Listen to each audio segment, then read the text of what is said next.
എല്ലാവർക്കും സ്വാഗതം. കഴിഞ്ഞ ക്ലാസ്സിൽ നമ്മൾ സ്ട്രക്ചറിനെ കുറിച്ചാണ് പഠിച്ചത്. സ്ട്രക്ചർ എന്ന് പറയുന്നത് ഒരു user defined data type create ചെയ്യുന്നതിന് വേണ്ടിയാണ് നമ്മൾ സ്ട്രക്ചർ എന്നുള്ള കൺസെപ്റ്റ് ഉപയോഗിക്കുന്നത്. സ്ട്രക്ചർ എങ്ങനെയാണ് ഡിഫൈൻ ചെയ്യുന്നതെന്ന് നമ്മൾ കഴിഞ്ഞ ക്ലാസ്സിൽ കണ്ടു. ഈ ക്ലാസ്സിൽ നമ്മൾ സ്ട്രക്ചർ വേരിയബിൾ എങ്ങനെ ഡിക്ലെയർ ചെയ്യാമെന്നും സ്ട്രക്ചറിൻ്റെ മെമ്മറി എങ്ങനെ അലോക്കേറ്റ് ചെയ്യാമെന്നുള്ള കാര്യങ്ങളാണ് നമ്മൾ ഇന്നത്തെ ക്ലാസ്സിൽ ഉൾപ്പെടുത്തിയിരിക്കുന്നത്. അപ്പോൾ അതിൽ ഫസ്റ്റ് നമ്മൾ പഠിക്കുന്ന structure variable declaration. Structure variable declaration. അപ്പോൾ സാധാരണ ഒരു വേരിയബിൾ ഡിക്ലെയർ ചെയ്യുന്ന പോലെ നമുക്ക് സ്ട്രക്ചർ വേരിയബിളും ഡിക്ലെയർ ചെയ്യാനായിട്ട് സാധിക്കും. അപ്പോൾ സ്ട്രക്ചർ ഉപയോഗിച്ച് നമ്മളൊരു പുതിയൊരു യൂസർ ഡിഫൈൻഡ് ഡാറ്റ ടൈപ്പാണ് ക്രിയേറ്റ് ചെയ്യുന്നത്. അപ്പോൾ സ്ട്രക്ചർ വേരിയബിൾ ഡിക്ലെയർ ചെയ്യാനായിട്ട് സ്ട്രക്ട് എന്നുള്ള കീവേഡ്, സ്ട്രക്ചറിൻ്റെ ടാഗിൻ്റെ structure tag, variable 1, variable 2, etcetera, variable n, ഈ രീതിയിലാണ് നമ്മളൊരു സ്ട്രക്ചർ വേരിയബിൾ ഡിക്ലറേഷന് വേണ്ടി ഉപയോഗിക്കുന്ന ഫോർമാറ്റ്. ഇനി സ്ട്രക്ട് കീവേഡ് ഉപയോഗിക്കാതെയും നമുക്ക് വേരിയബിൾ ഡിക്ലെയർ ചെയ്യാം. അതായത് സ്ട്രക്ട് കീവേഡ് ഒഴിവാക്കിക്കൊണ്ട് structure tag, variable 1, variable 2, etcetera, variable n, ഈ രീതിയിൽ നമുക്കൊരു സ്ട്രക്ചർ വേരിയബിളിനെ ഡിക്ലെയർ ചെയ്യാം. അപ്പോൾ ഇവിടെ രണ്ടിടവും കോമൺ ആയിട്ട് വേണ്ട എന്താണ്? Structure tag. സ്ട്രക്ചർ ടാഗ് എന്ന് പറയുന്നത് എന്താണ്? സ്ട്രക്ചറിൻ്റെ പേര്, അതാണ് സ്ട്രക്ചർ ടാഗ്. സ്ട്രക്ചർ നെയിമാണ് സ്ട്രക്ചർ ടാഗ്. അതിൻ്റെ എത്ര വേരിയബിൾ ആണോ നമുക്ക് ഡിക്ലെയർ ചെയ്യേണ്ടത് അത്രയും വേരിയബിൾ കോമയിട്ട് സെപ്പറേറ്റ് ചെയ്ത് കൊടുത്ത് സെമിക്കോളം കൊടുത്താൽ ആ സ്ട്രക്ചറിൽ നമുക്ക് എന്താവും? ഒരു കുറച്ച് വേരിയബിൾ ക്രിയേറ്റ് ആയി കിട്ടും. നെക്സ്റ്റ് പറയുന്നത് എക്സാമ്പിൾ ആണ്. ഇപ്പോൾ കഴിഞ്ഞ ക്ലാസ്സിൽ നമ്മൾ സ്റ്റുഡൻ്റ് എന്നുള്ള ഒരു സ്ട്രക്ചർ ക്രിയേറ്റ് ചെയ്തു. അപ്പോൾ ഈ സ്റ്റുഡൻ്റ് എന്ന് പറയുന്നത് എന്താണ്? ഒരു യൂസർ ഡിഫൈൻഡ് ഡാറ്റ ടൈപ്പാണ് സ്റ്റുഡൻറ്റ്. ആ സ്റ്റുഡൻറ്റിൻ്റെ വേരിയബിൾ നമുക്ക് ക്രിയേറ്റ് ചെയ്യണം. അപ്പോൾ അതിൻ്റെ എക്സാമ്പിളാണ് ഈ കാണിച്ചേക്കുന്നത്. സ്ട്രക്ട് സ്റ്റുഡൻറ്റ് S1, S2, അല്ലെങ്കിൽ എങ്ങനെ കൊടുക്കാം? Student S1, S2. ഈ രണ്ട് രീതിയിൽ നമുക്ക് വേരിയബിളിനെ ക്രിയേറ്റ് ചെയ്യാം. അപ്പോൾ S1, S2 എന്ന് പറയുന്നത് എന്താണ്? സ്റ്റുഡൻറ്റ് ടൈപ്പിലുള്ള രണ്ട് വേരിയബിളാണ്. സാധാരണ നമ്മൾ ഇൻഡ് A, B എന്ന് പറയുമ്പോൾ എയും ബിയും ഇൻറ്റിജറാണ് എന്ന് പറയുന്നത് പോലെ ഇവിടെ S1ഉം S2ഉം സ്റ്റുഡൻറ്റ് ടൈപ്പിലുള്ള വേരിയബിളാണ്. Okay. Next example address A1. A1 എന്ന് പറയുന്നത് അഡ്രസ് ടൈപ്പിലുള്ളൊരു വേരിയബിളാണ്. E1 എന്ന് പറയുന്നത് എംപ്ലോയി ടൈപ്പിലുള്ള വേരിയബിളാണ്. അപ്പോൾ ഇവിടെ സ്റ്റുഡൻറ്റ്, അഡ്രസ്സ്, എംപ്ലോയി, ഇതൊക്കെ എന്താണ്? യൂസർ ഡിഫൈൻ ചെയ്തേക്കുന്ന ഡാറ്റ ടൈപ്പുകളാണ്. അപ്പോൾ സ്റ്റുഡൻറ്റും അഡ്രസ്സും എംപ്ലോയിയും ക്രിയേറ്റ് ചെയ്യാൻ നമ്മൾ എന്താണ് ഉപയോഗിച്ചത്? സ്ട്രക്ചറാണ് ഉപയോഗിച്ചത്. അപ്പോൾ സ്ട്രക്ചർ ഉപയോഗിച്ച് സ്റ്റുഡൻറ്റിനെയും അഡ്രസ്സിനെയും എംപ്ലോയിയും ക്രിയേറ്റ് ചെയ്തു. ആ ടൈപ്പിലുള്ള വേരിയബിളുകൾ നമ്മളിവിടെ ക്രിയേറ്റ് ചെയ്തു. ഇങ്ങനെയാണ് സ്ട്രക്ചർ വേരിയബിൾ ഡിക്ലെയർ ചെയ്യുന്നത്. ഇനി ഒരു structure variable can be declared along with the definition. Structure വേരിയബിളിനെ നമുക്ക് ഡെഫിനിഷനോടൊപ്പവും എന്ത് ചെയ്യാം? ഡിക്ലെയർ ചെയ്യാം. അതിൻ്റെ എക്സാമ്പിളാണ് പറയുന്നത്. സ്ട്രക്ട് എംപ്ലോയി, ക്യാർ നെയിം, ഇൻഡ് employee number, ക്യാർ department, float BP, E1, E2. അപ്പോൾ ഇവിടെ നമ്മളൊരു സ്ട്രക്ചർ ഡിഫൈൻ ചെയ്തിരിക്കുകയാണ് അല്ലേ? ആ സ്ട്രക്ചർ ഡിഫൈൻ ചെയ്യുന്നതിനോടൊപ്പം തന്നെ E1, E2 എന്ന് പറയുന്ന രണ്ട് വേരിയബിൾ കൂടി നമ്മളിവിടെ ഡിക്ലെയർ ചെയ്തു. അപ്പോൾ ഒരു സ്ട്രക്ചർ വേരിയബിൾ നമുക്ക് സ്ട്രക്ചർ ഡെഫിനിഷനോടൊപ്പവും എന്ത് ചെയ്യാം? സ്ട്രക്ചർ വേരിയബിൾ ഡിക്ലെയർ ചെയ്യാം. അപ്പം 3 രീതിയാണ് സ്ട്രക്ചർ വേരിയബിൾ ഡിക്ലെയർ ചെയ്യാൻ വേണ്ടി നമ്മൾ കണ്ടത് അല്ലേ?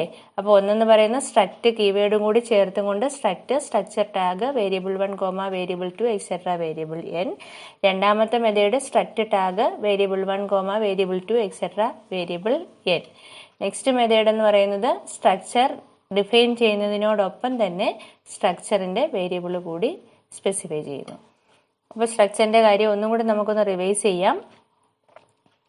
സ്ട്രക്ട് എന്ന് പറയുന്നത് നമ്മൾ ഉപയോഗിക്കുന്ന കീവേഡ് അല്ലേ? എംപ്ലോയി എന്ന് പറയുന്നത് സ്ട്രക്ചർ ടാഗ് അല്ലെങ്കിൽ സ്ട്രക്ചറിൻ്റെ പേര്. Name, EMB number, department, BP എന്നൊക്കെ പറയുന്നത് എന്താണ്? Data item. ആ സ്ട്രക്ചറിനകത്ത് ഉൾപ്പെട്ടിരിക്കുന്ന ഡേറ്റ ഐറ്റംസ്. E1, E2 എന്നൊക്കെ പറയുന്നത് എന്താണ്? Structure variable. അപ്പോൾ ഇങ്ങനെയാണ് നമ്മളൊരു സ്ട്രക്ചർ ക്രിയേറ്റ് ചെയ്യുന്നതും സ്ട്രക്ചറിൻ്റെ വേരിയബിൾ ക്രിയേറ്റ് ചെയ്യുന്നതും. അപ്പോൾ ഇവിടെ എംപ്ലോയി എന്നുള്ള ടൈപ്പിലുള്ളൊരു സ്ട്രക്ചർ ക്രിയേറ്റ് ചെയ്തു. ആ എംപ്ലോയി ടൈപ്പിലുള്ള രണ്ട് വേരിയബിൾ ഡിക്ലെയർ ചെയ്തു, E1ഉം E2. Okay. Next memory allocation of structure. സ്ട്രക്ചറിലെ മെമ്മറി എങ്ങനെയാണ് അലോക്കേറ്റ് ചെയ്യുന്നത്? The size depends upon the definition of the structure. അപ്പം മെമ്മറി സൈസ് എന്ന് പറയുന്നത് സ്ട്രക്ചറിന്റെ ഡെഫിനിഷനെ ഡിപ്പെൻഡ് ചെയ്തിരിക്കും എന്ന് പറയാനുള്ള റീസൺ, ഒരു സ്ട്രക്ചറിൽ പല ടൈപ്പിലുള്ള ഡേറ്റ ഐറ്റംസ് ആയിരിക്കും നമ്മൾ സ്റ്റോർ ചെയ്യുക.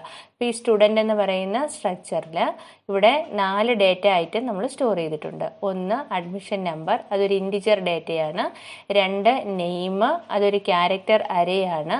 3 ഗ്രൂപ്പ്, അതും ഒരു ക്യാരക്ടർ അരേയാണ്. ഫ്ലോട്ട് ഫീ എന്ന് പറയുന്ന ഒരു ഫ്ലോട്ട് ടൈപ്പിലുള്ളതാണ്. അപ്പോൾ ഇവിടെ 4 ഡേറ്റ ഐറ്റം ഉണ്ട്, ഒരു ഇൻറ്റിജർ ഐറ്റവും ഉണ്ട്, 2 ക്യാരക്ടർ അരേ ഉണ്ട്, ഒരു ഫ്ലോട്ട് ഉണ്ട് അല്ലേ. അപ്പോൾ ഇതിന്റെ size depend upon the structure എന്ന് പറയാനുള്ള കാരണം, ഇപ്പോൾ ഇൻറ്റിന് എത്ര സൈസ് വേണം അതേ പ്ലസ് ക്യാരക്ടർ അരയുടെ size a plus next character അരയുടെ സൈസ് എ പ്ലസ് ഫ്ലോട്ടിന്റെ സൈസ്, ഇങ്ങനെയായിരിക്കും ഇതിന്റെ സൈസ് പോകുന്നത്.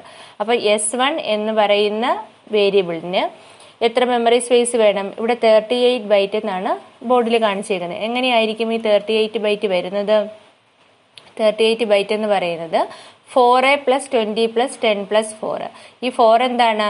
ഇൻറ്റ് എന്ന് പറയുന്ന ഡേറ്റ ഐറ്റം സ്റ്റോർ ചെയ്യാനുള്ള സൈസാണ് 4 ബൈറ്റ് വേണം ഒരു ഇൻറ്റിജർ ഡേറ്റ സ്റ്റോർ ചെയ്യാൻ. 20 എന്താണ്? ക്യാരക്ടർ അരേ. അപ്പോൾ ഒരു ക്യാരക്ടർ സ്റ്റോർ ചെയ്യാൻ 1 ബൈറ്റ്, അപ്പോൾ 20 ക്യാരക്ടർ സ്റ്റോർ ചെയ്യാൻ 20 ബൈറ്റ്, അതാണ് 20. നെക്സ്റ്റ് 10.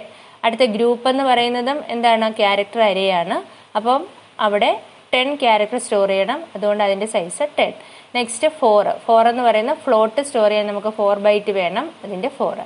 അപ്പോൾ 4 + 20 + 10 + 4, അങ്ങനെയാണ് ഇവിടെ നമുക്ക് 38 എന്നുള്ള ആൻസർ വരുന്നത്.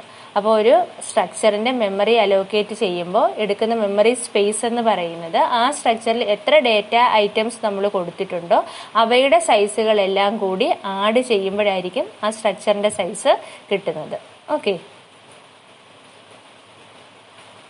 ഇനി നിങ്ങളായിട്ടൊരു സ്ട്രക്ചറിന്റെ മെമ്മറി സ്പേസ് കണ്ടുപിടിക്കണം. Struct employee, char name of 20, int employee number, char department 15, float BP. Structure close ചെയ്തു. E1 എന്നുള്ള വേരിയബിൾ കൂടി ക്രിയേറ്റ് ചെയ്തിട്ടുണ്ട്. അപ്പോൾ ഈ സ്ട്രക്ചറിൽ എത്ര മെമ്മറി സ്പേസ് ആയിരിക്കും വേണ്ടി വരിക? അപ്പോൾ ഇവിടെ 4 ഡേറ്റ ഐറ്റം ഉണ്ട്, ഒരു ക്യാരക്ടർ ഉണ്ട്, ഇൻറ്റിജർ ഉണ്ട്, വീണ്ടും ഒരു ക്യാരക്ടർ അരേ ഉണ്ട്, ഫ്ലോട്ട് ഉണ്ട്. അപ്പോൾ 2 ക്യാരക്ടർ അരേയും ഒരു ഇൻറ്റിജറും ഫ്ലോട്ടും ആണ് ഇവിടെ ഉള്ളത്. അപ്പോൾ ആദ്യത്തെ ക്യാരക്ടർ അരേക്ക് എത്ര മെമ്മറി സ്പേസ് വേണം? 25 അല്ലേ. രണ്ടാമത്തെ ഐറ്റം ഇൻറ്റിജർ ആണ്, അപ്പോൾ ഇൻറ്റിജറിന് എത്ര വേണം? 4 ബൈറ്റ്. മൂന്നാമത്തത് 15 വേണം, 4ന് ഫ്ലോട്ട് ആയതുകൊണ്ട് 4 ബൈറ്റ്. അപ്പോൾ 25 + 4 + 15 + 4, ഇതായിരിക്കും നമുക്ക് കിട്ടുക. Memory space for the variable E1 = dash bytes. എത്ര ആയിരിക്കും നമുക്ക് കിട്ടേണ്ടത്? 25 + 4 + 15 + 4 which is equal to 48 bytes ആയിരിക്കും E1 എന്ന് പറയുന്ന വേരിയബിളിന് വേണ്ടുന്ന മെമ്മറി സ്പേസ്. അപ്പോൾ ഇവിടെ എങ്ങനെയാണ് നമ്മൾ കണ്ടേക്കുന്നത്? ആ സ്ട്രക്ചറിൽ എത്രയൊക്കെ ഡേറ്റ ഐറ്റംസ് ഉണ്ടോ ആ ഡേറ്റ ഐറ്റത്തിന്റെ സൈസുകളെല്ലാം കൂടി ആഡ് ചെയ്തപ്പോൾ നമുക്ക് എന്ത് കിട്ടി? ആ സ്ട്രക്ചർ വേരിയബിളിന് ആവശ്യമായിട്ടുള്ള മെമ്മറി സ്പേസ് കിട്ടി. ഇതാണ് സ്ട്രക്ചർ വേരിയബിളിൽ ഇങ്ങനെയാണ് മെമ്മറി അലോക്കേഷൻ നടക്കുന്നത്. അപ്പോൾ ഇവിടെ നമ്മൾ ഈ ക്ലാസ്സിൽ കണ്ടത്, 1 സ്ട്രക്ചർ വേരിയബിൾ എങ്ങനെ ക്രിയേറ്റ് ചെയ്യുന്നു, 2 സ്ട്രക്ചറിന് എങ്ങനെയാണ് മെമ്മറി സ്പേസ് അലോക്കേറ്റ് ചെയ്യുന്നത്. അപ്പോൾ സ്ട്രക്ചർ വേരിയബിൾ ക്രിയേറ്റ് ചെയ്യാനുള്ള 3 രീതികൾ നമ്മൾ പഠിച്ചു. സ്ട്രക്ചർ വേരിയബിളിന് മെമ്മറി സ്പേസ് ക്രിയേറ്റ് ചെയ്യുന്ന കാര്യവും പറഞ്ഞു. ഇത് ഇത്രയും നിങ്ങൾക്ക് ഓർമ്മയുണ്ടാവുമെന്ന് മനസ്സിലായി കാണുമെന്നും വിശ്വസിക്കുന്നു. Okay, thank you.